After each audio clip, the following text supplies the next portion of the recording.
Welcome to the DT Global Safeguards introduction video, where we look at what safeguarding means in practice. DT Global's work spans many countries, cultures, and communities. We provide support and services, we bring partners together, and we help shape decisions that affect people's lives and livelihoods.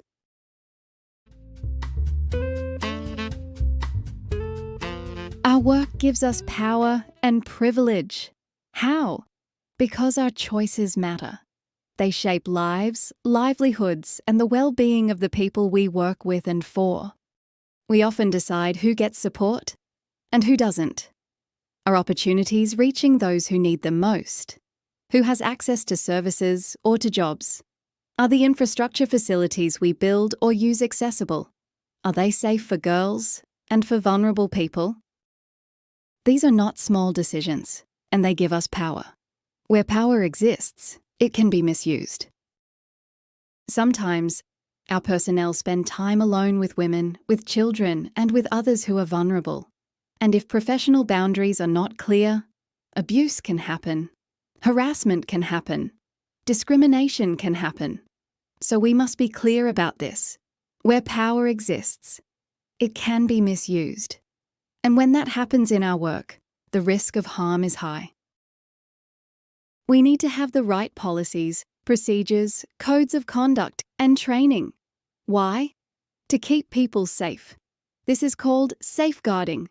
Safeguarding means just that, the things we do to keep people safe.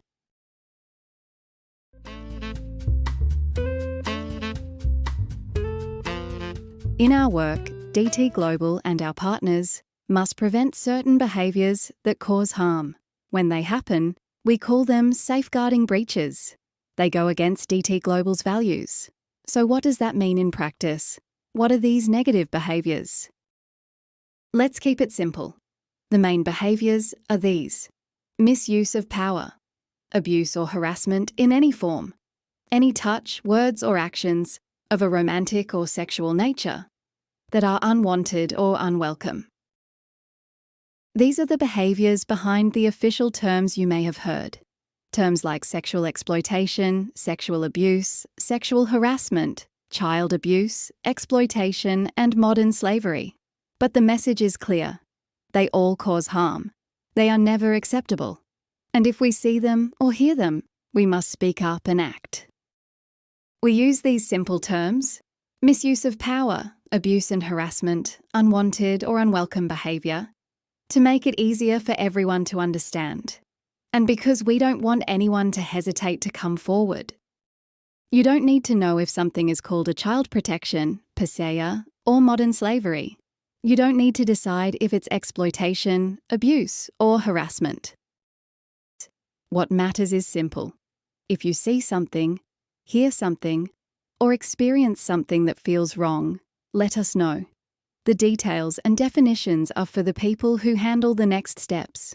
For you, it's enough to recognise when something isn't okay and to come forward. DT Global has policies and procedures that cover the protection from sexual exploitation, abuse and harassment or behaviour, child protection and modern slavery in detail. You may have already read them, even signed them. But let's be honest. The wording can be very formal and sometimes hard to understand or connect with. To keep it simple, we're breaking down the key factors behind these harmful behaviours. Because when we understand these behaviours clearly, we can prevent them. And when we see them or hear them, we act. This is our responsibility as DT Global personnel.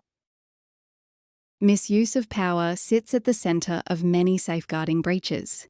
It happens when someone uses their position or authority to take advantage of others. Think of it like this: vulnerability plus power difference equals higher risk of abuse and harm.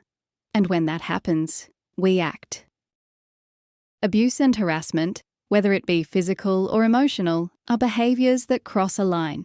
They cause harm. They take away dignity. They take away safety. Here's a simple way to see it.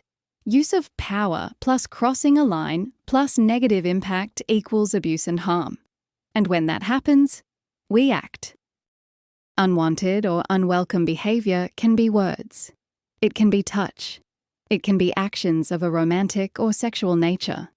When a person says no or makes it clear they don't want something, that is unwanted. And even if they don't say no, but their body language, their silence, or their discomfort shows it's not okay, that is unwelcome. And remember, even if someone says it was just a joke or just being friendly, if the other person feels uncomfortable, it is not okay.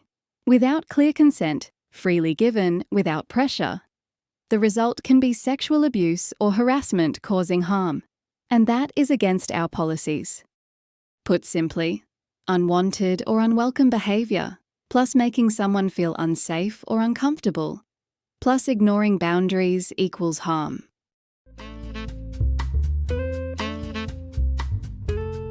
So what do these behaviours look like in practice?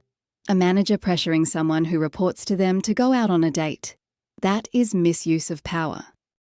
A grants manager telling a grantee they must provide sexual favours to access funding. That is both misuse of power and unwanted sexual behaviour. A program officer hitting a child as punishment during an activity. That is abuse. A counterpart making repeated sexual jokes that leave your team uncomfortable.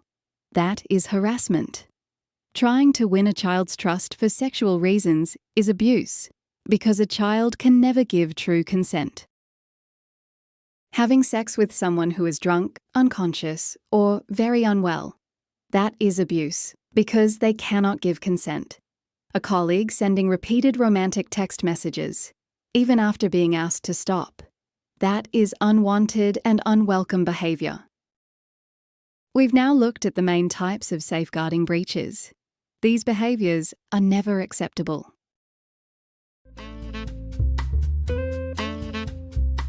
Safeguarding is about keeping people safe. You don't need the jargon. You don't need the labels. If something feels wrong, let us know. And together, we act. Safe choices, safe actions, safe people. This is safeguarding. This is DT Global.